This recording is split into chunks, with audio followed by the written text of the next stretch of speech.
Here's a quick tutorial if you didn't know how to make a graph using Google Sheets. Um, Google Sheets does usually want you to have your X coordinate on the left hand side. So I would usually go ahead and make a new data table.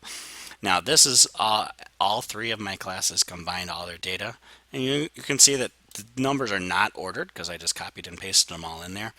But the first thing I'm going to do is I'm going to select the data. So I want columns A and B. And then sometimes you'll see on your screen a little chart button depending on your layout. If not, it might be hidden underneath the More button. It looks like a little bar graph, even though we're not going to make a bar graph. You could also get there going to Insert and then Chart. And you can see that at first it gives you a very strange, crazy bar graph. And to change that, we go up here to where it says Charts, and here's all the different types of charts you can build, and we're always going to build a scatter graph, not a line graph. If you do a line graph, you can kind of see that it kind of connects the dots and it's still not exactly sure what to do with the data. If you do scatter, and you do have to pick this colored one, then it's going to plot out all of our dots here, and you can see that it does a pretty good job. Now before you hit insert, we can go ahead and customize this a little bit more. We can put a title in here. If we scroll down, okay, here it's got the horizontal axis, okay, and you can put a title in there for your x-axis with a unit.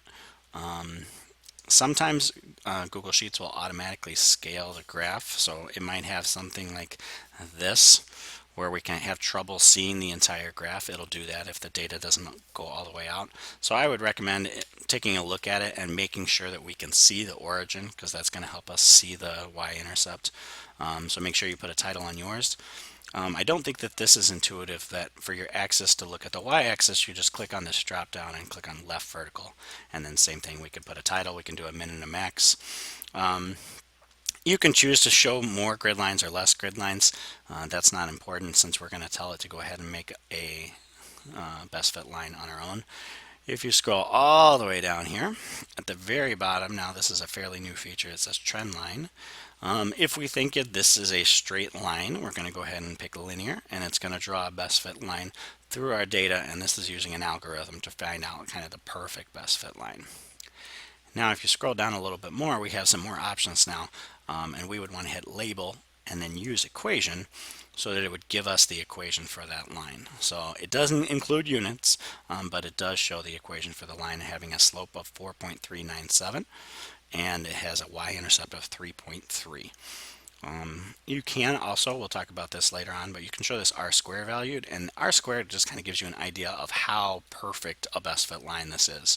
So you can see that we've got some other outliers here, especially as we go higher up, that are affecting this. A perfect r-squared value would be 1. This is 0.8, so it's a decent fit, but not necessarily perfect. And that shows now in our legend. You can move around the legend. If you said none, you unfortunately cannot see your best fit line. So I would just leave it like that. So